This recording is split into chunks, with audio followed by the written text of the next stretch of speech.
Bonjour, c'est Amal Cosma et je suis ravie de t'accueillir pour une nouvelle interview de Référence Petite Enfance, le podcast qui donne la parole aux pros de la petite enfance. Le but de ce podcast est de te partager leur passion, leur parcours et d'en apprendre un maximum sur les métiers de la petite enfance. Si toi aussi tu aimes ce métier et que tu as envie de le partager avec nous, ce podcast est fait pour toi. Juste avant de démarrer, quelques petits messages. D'abord, je te recommande les 2 premières saisons si tu as envie de travailler tes process et ton management. Ensuite, je te demande de me consacrer quelques minutes de ton temps pour déposer une note sur Apple Podcast ou sur Spotify. Comme ça, tu m'aides à valoriser les métiers de la petite enfance en diffusant le podcast. Viens aussi me voir sur LinkedIn pour retrouver les coulisses du podcast. Enfin, j'ai aussi créé une newsletter que tu peux retrouver dans les notes de l'épisode, dans laquelle je partage tous mes outils de qualité d'accueil et de qualité de vie au travail, parce que l'un ne va pas sans l'autre.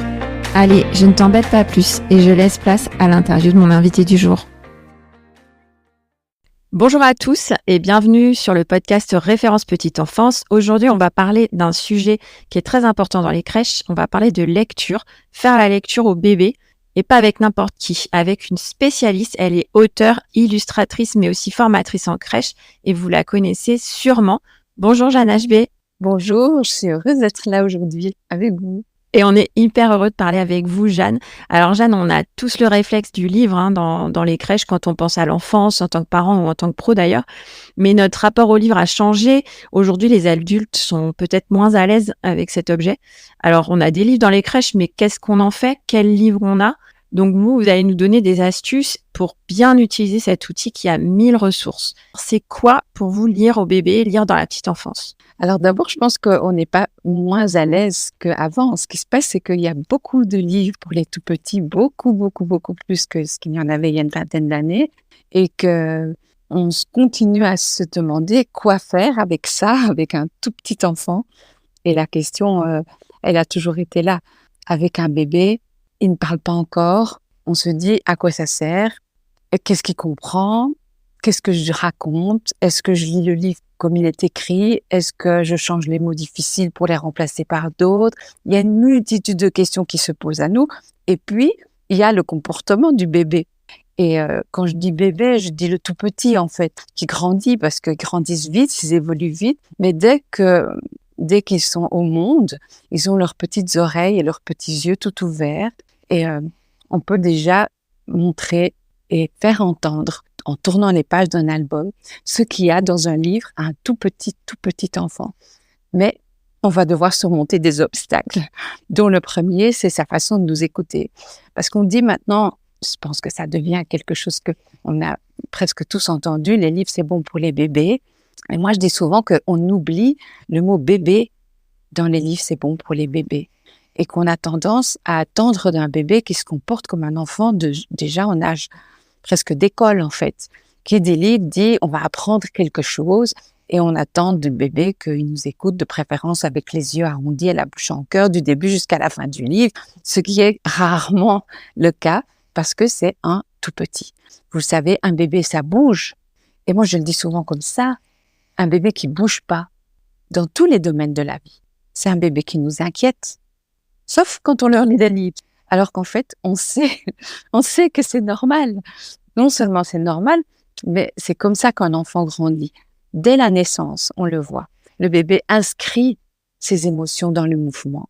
Et en fait, il va nous écouter pendant longtemps, souvent en bougeant. Alors, il y en a qui cassent le métier, parce qu'il y en a qui vous regardent sans bouger d'un bout à l'autre du livre avec ces petits yeux tout allumés. Et ceux-là, ils ont de la chance parce qu'ils ont la bonne étiquette. D'emblée, on va dire, ah oui, alors elle adore les livres, lui, il adore les livres, tandis que elle, en parlant de l'enfant, qui fait ce qu'il doit faire parce qu'il est un tout petit et qui écoute avec son corps. Combien de bibliothécaires m'ont raconté que quand elles racontaient un de mes livres qui s'appelle On ne peut pas, où il y a une bêtise, on va dire, illustrée après, pas une bêtise grave, mais juste une petite chose qui va entraîner le on ne peut pas. Combien de bibliothécaires m'ont raconté qu'il y en a l'un ou l'autre qui se lève, qui va mettre le bazar dans les petites chaussures, qui va vider les rayonnages de la bibliothèque, qui passe à l'acte en fait. Et donc il faut s'attendre à ça quand on leur lit des livres tout petits, qu'ils nous écoutent avec leur état de bébé.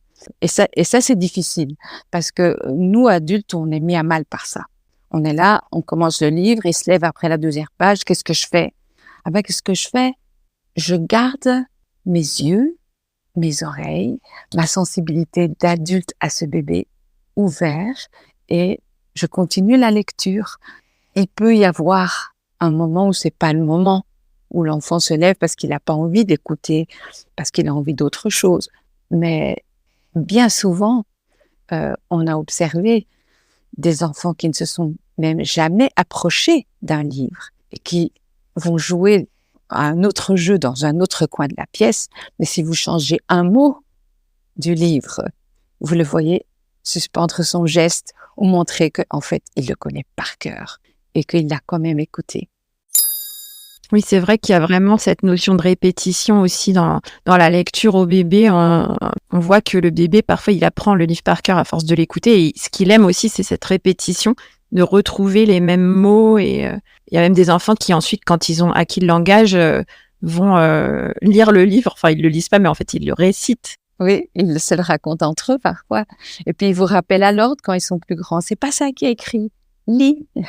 Et ça, pourquoi? Parce qu'en fait, ils trouvent dans le livre, et ça c'est très important dans le cadre qu'on est en train de développer ensemble là, le livre c'est un support magnifique dans son chemin langagier.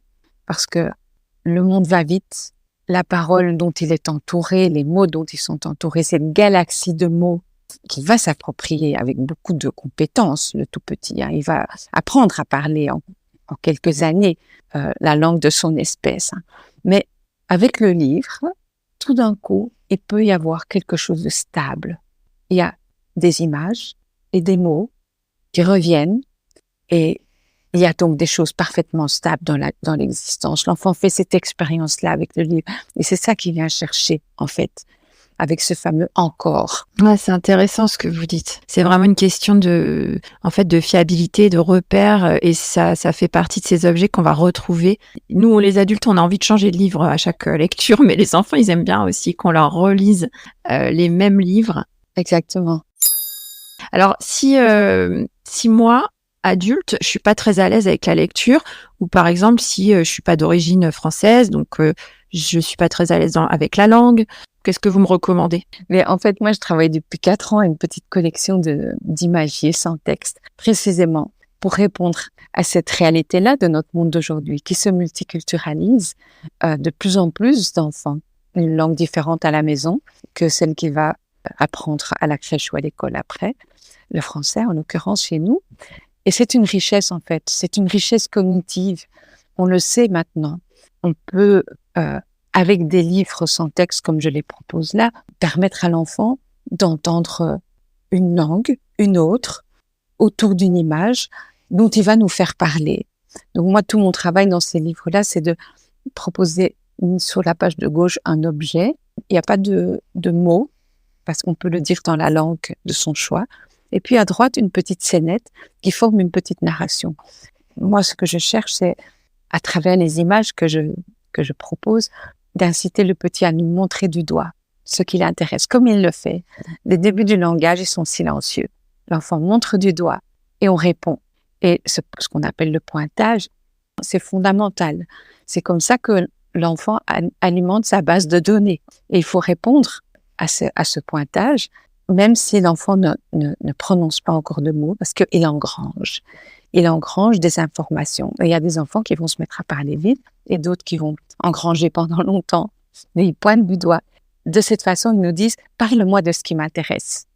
Et donc, on peut, avec les livres sans texte, faire cette rencontre-là avec l'album qui est différente, c'est une autre dynamique.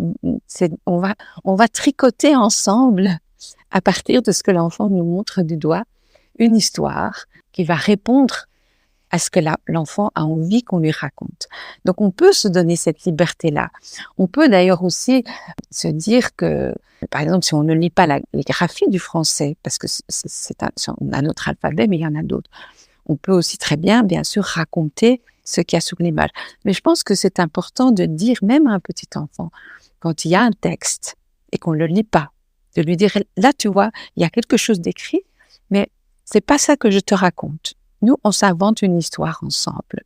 parce qu'il y a des études qui ont été faites déjà dans les années 70, qui sont des études anciennes, qui ont prouvé que très vite, l'enfant fait la différence entre l'image et ces petits signes noirs qui vont générer dans la voix de papa, de maman, de mamie, de nous, une histoire, toujours la même. Ouais, ça m'étonne pas ce que vous dites. Et je pense que c'est un vrai sujet pour dans pas mal de crèches où on est dans la multiculturalité, comme vous disiez. Et là, en fait, moi, si je parle pas bien français ou que je suis pas à l'aise ou que je suis une taiseuse ou voilà, je peux m'y mettre avec peut-être un imagier. J'aime bien votre collection justement sans texte et ça va me permettre peut-être d'être plus à l'aise, de me lâcher, de me sentir plus libre en fait d'assumer ce que je suis et peut-être que voilà je suis pas une grande lectrice mais je peux aller avec le bébé sur ce livre-là et puis c'est important aussi ce que vous disiez sur le fait de dire à l'enfant si je suis pas en train de lire le texte qui est écrit sur le livre parce que c'est vrai qu'on le sent hein, quand vous dites ça je comprends tout à fait en fait il y a des moments où on sent bien que l'enfant il sait si on a changé là je le vis en fait en même temps. Oui, puis c'est important dans son parcours de petit lecteur, de futur petit lecteur, parce que à travers la lecture d'albums qu'on lui propose, malgré tout, on lui fait faire ses premiers pas vers la lecture, c'est-à-dire vers le déchiffrage d'un message codé dont il va apprendre un jour à décoder. Et si on lui dit qu'on n'est pas en train de lire, on le conforte dans l'idée qu'il y a quelque chose d'écrit qui répond à des lois qui vont lui permettre d'entendre toujours la même chose quand c'est ça qu'on lit. Donc, de la nécessité de ne pas changer les mots pour répondre à la question « Est-ce que je change les mots ?» Non. Quand on lit ce qui est écrit. Comme ça, l'enfant découvre ça.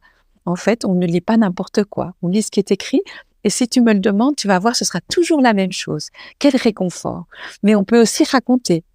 Et on peut aussi raconter à partir de ce que t'intéresse. Je vais vous raconter une petite anecdote, comme ça, une petite histoire qui m'est arrivée dans une crèche à Rennes au printemps dernier, avec un petit bonhomme. J'avais proposé, avec les tout petits, de se rendre disponible à une lecture individualisée. Parce que la lecture en groupe, avec des enfants de moins de 18 mois, bon, voilà, ça peut être à 18 mois, en tout cas moins de 1 an, c'est carrément une aberration. Accorder du temps à un enfant, à la fois avec les autres autour, hein, mais à son rythme qui est bénéfique pour un petit parce qu'il est entendu tel qu'il est lui ou elle. Cet enfant-là, à ce moment-là, on se rend disponible à sa façon à lui d'avoir un rapport avec le livre, de se faire raconter une histoire. Et donc, là, en fait, j'avais proposé cette forme de rencontre avec les petits. On était 3-4 adultes, je pense qu'il y avait 2 auxiliaires et moi. C'était là quelques enfants. Et il y avait entre autres mes petits imagiers qui étaient par terre. Donc, on proposait aux enfants de choisir leur livre, chacun, et on se rendait disponible à chacun pour le raconter.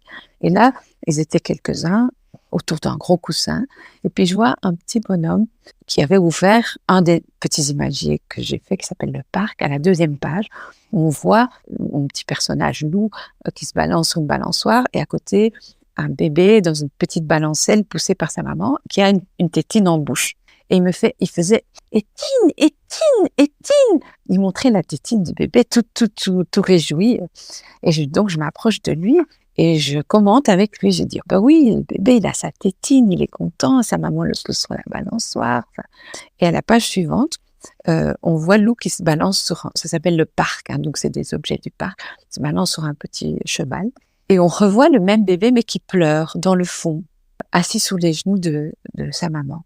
Et là, il se décompose et il fait « Pire, pire !» en montrant le bébé qui pleure, vraiment. Alors, je commente ça un peu avec lui, et puis je tourne la page parce qu'à la page suivante, le bébé va être dans le bac à sable avec les plus grands et il est consolé.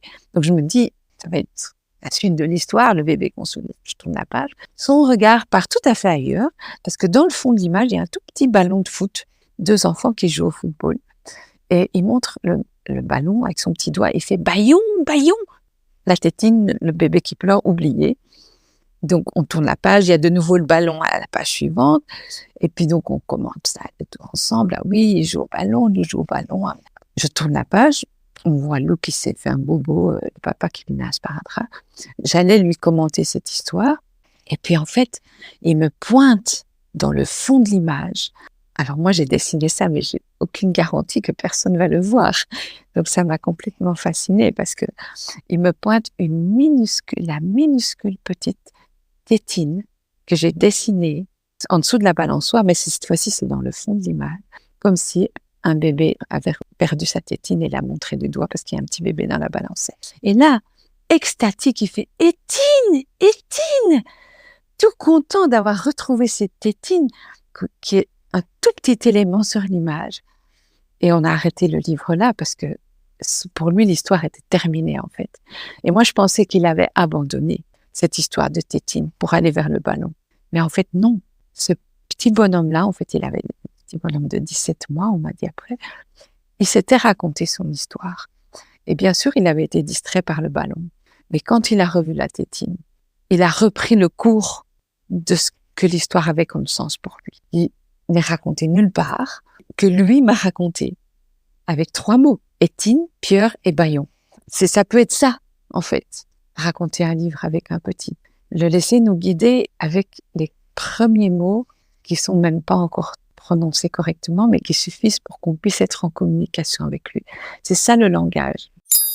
En fait, on suit vraiment dans votre anecdote, on suit vraiment le rythme de ce petit garçon et c'est lui qui est en lien direct avec le lecteur. Mais en crèche, c'est vrai qu'on est dans le collectif. Alors, j'ai entendu ce que vous avez dit sur la lecture en groupe pour les plus jeunes enfants. Alors, j'imagine que quand vous formez les pros dans des crèches, ils doivent vous dire « Oui, mais nous, on a un groupe, comment on fait ?» Et je pense que on s'adapte en fait. C'est-à-dire que la lecture en groupe, elle a assez bien fait, hein. Même avec des tout petits. Quand on a des petits avec des plus grands, si on fait des groupes, c'est intéressant d'avoir des enfants d'âge différents. Parce que les bébés regardent, ils se regardent entre eux, puis il y a une émotion qui circule.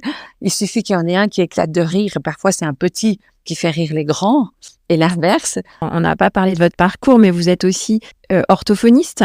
Voilà, et psychologue, oui. Et psychologue, donc c'est vrai que ça doit beaucoup impacter la façon dont vous abordez le livre et la lecture et les formations des pros. C'est ça, c'est-à-dire que l'émergence de la langue chez le petit humain, c'est quelque chose qui me passionne depuis toujours et que effectivement j'ai étudié et abordé en tant qu'orthophoniste surtout par rapport au langage. Et le livre, c'est un support au développement langagier qui est magnifique, mais pour autant qu'on permette à l'enfant d'en tirer tous ses bienfaits. Et une des façons de lire des livres à un tout petit pour qu'il en tire profit, c'est de lui permettre d'avoir des moments qui leur sont accordés à chacun, un à la fois, mais il peut y avoir les autres autour. On dit d'ailleurs lecture individualisée, en groupe. Il y a les autres autour.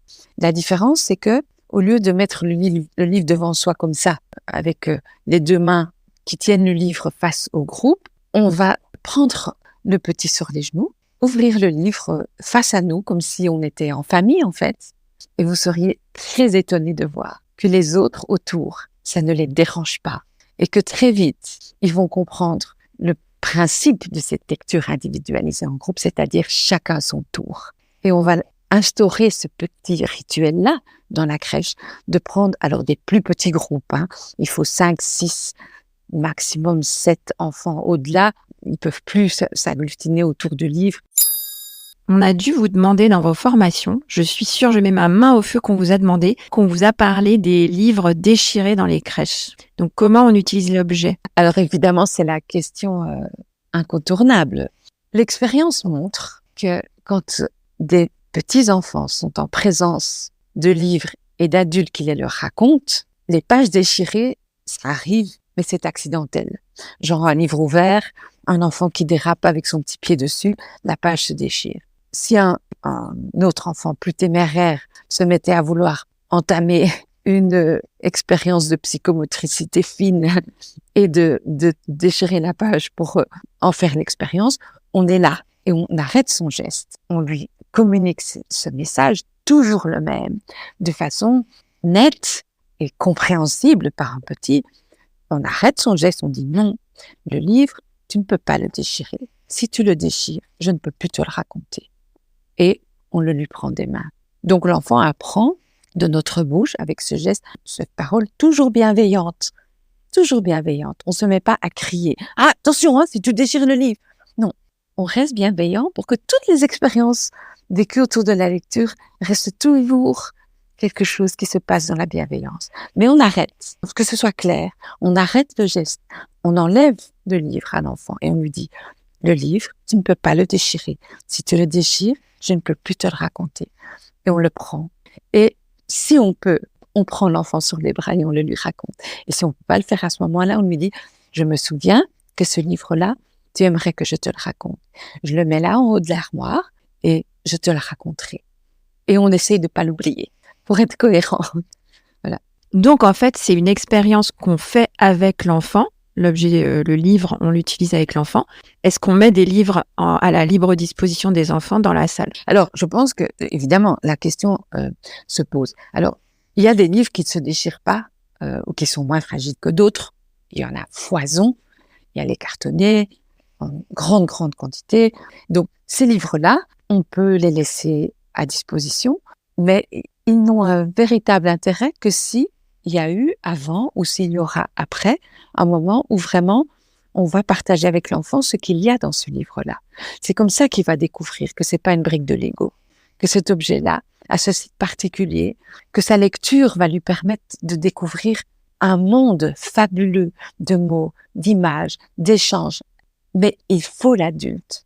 Il faut que nous l'initions à ça. Et même un tout petit bébé qui est dans son petit transat, son petit maxi-cosy ou couché par terre et qui est en train de manipuler un livre, de le mettre en bouche, de le faire sauter avec son petit pied. Et puis, approchons-nous et juste peut-être une petite page, mais on se penche sur le petit canard qui est sur la page et on lui dit « Oh, regarde, le petit canard, il fait coin, coin, coin, coin ».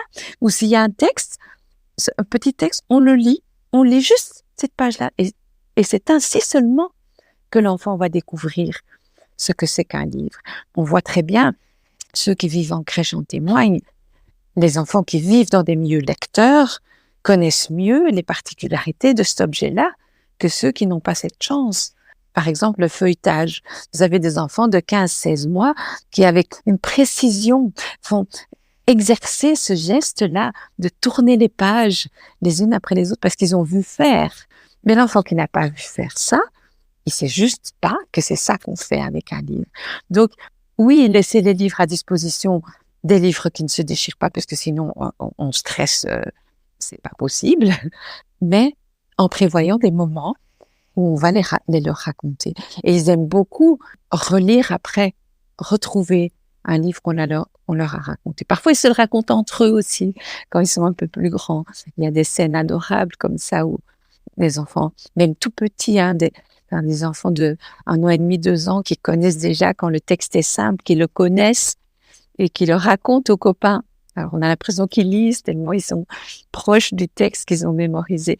Mais ça ne se passe que parce qu'on leur a donné ce temps-là. On leur a accordé ce temps de lecture. Je crois que maintenant, ça se fait plus, mais au début que je faisais des formations, je me souviens avoir entendu cette pratique dans certaines crèches. On disait oui, mais en fait, on leur laisse des vieux livres ou des catalogues, des revues, comme ça, ils peuvent les déchirer. Alors, moi, je disais, d'accord, peut-être que vous leur laissez des vieux livres, mais alors racontez-les leur. Parce que comment un enfant peut faire la différence entre un vieux livre et un nouveau livre? C'est nous qui savons ça.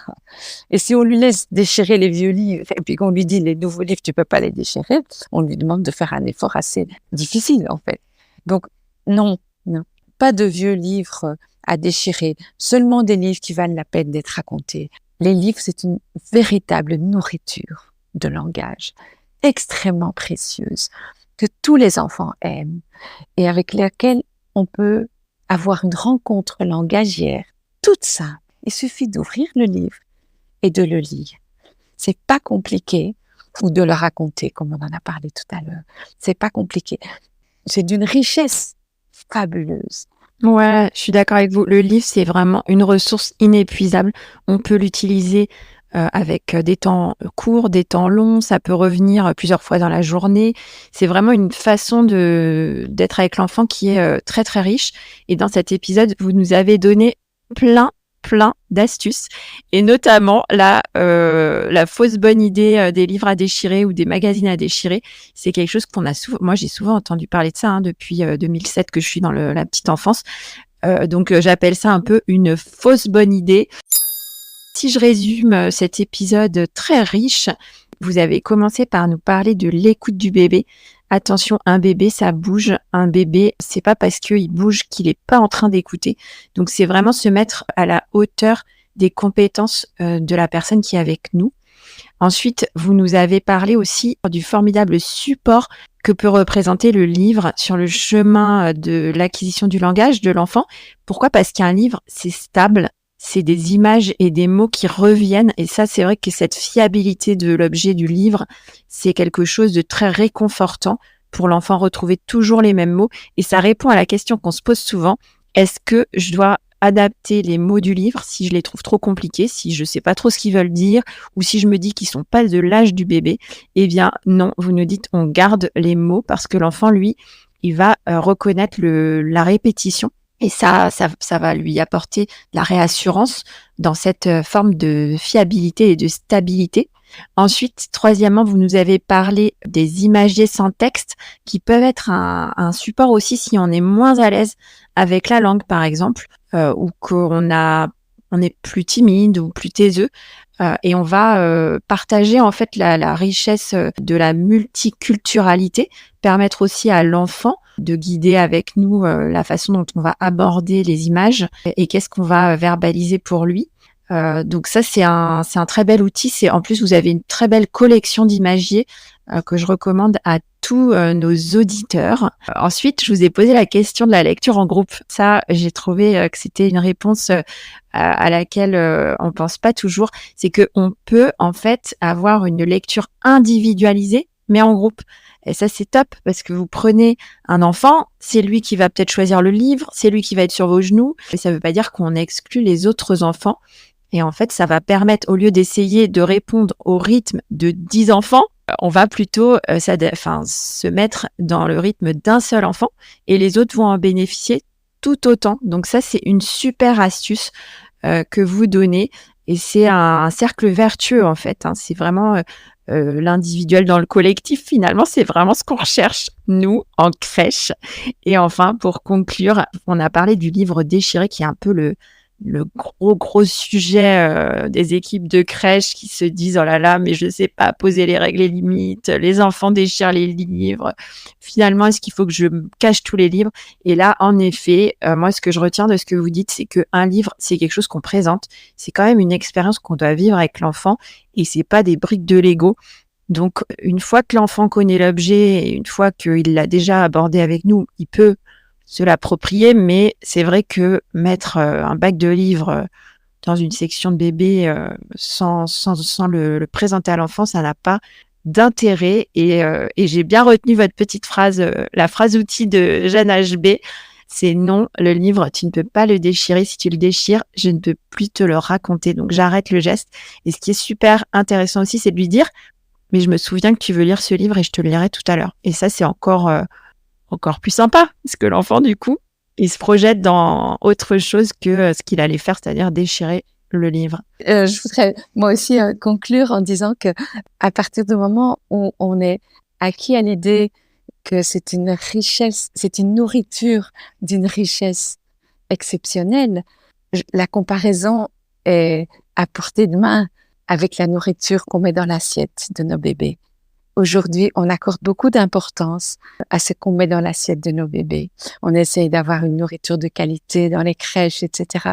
Et évidemment, en famille, eh bien, accordons la même exigence, la même importance à la qualité de ce que nous mettons dans leur assiette de nourriture, de langage, avec les livres. Choisissons des livres de qualité qu'on aime raconter, dans lesquels on sent que l'enfant a du plaisir à se le faire raconter encore et encore.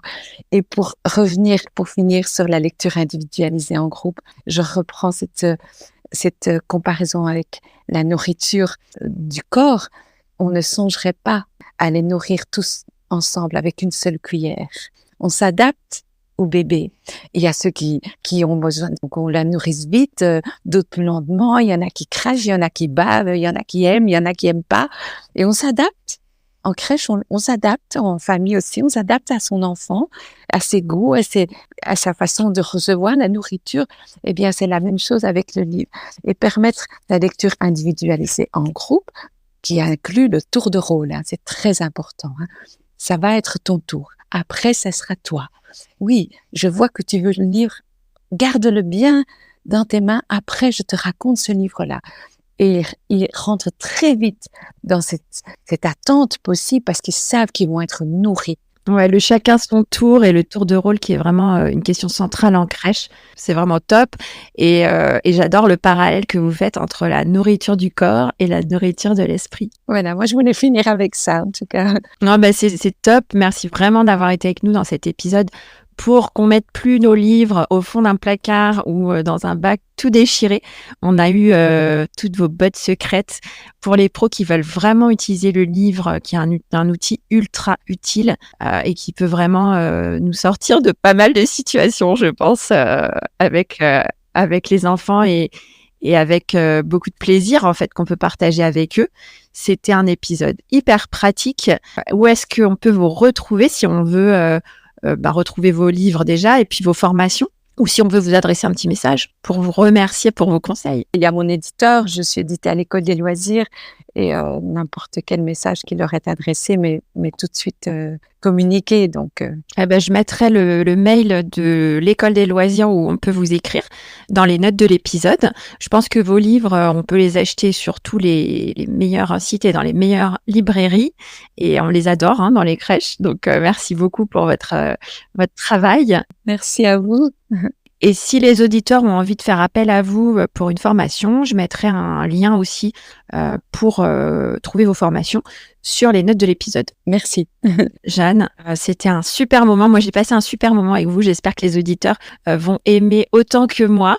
Je vous dis à très bientôt, peut-être pour un autre épisode. Au revoir, Jeanne. Merci. Au revoir, Amal. Au revoir, tout le monde. À bientôt. À bientôt.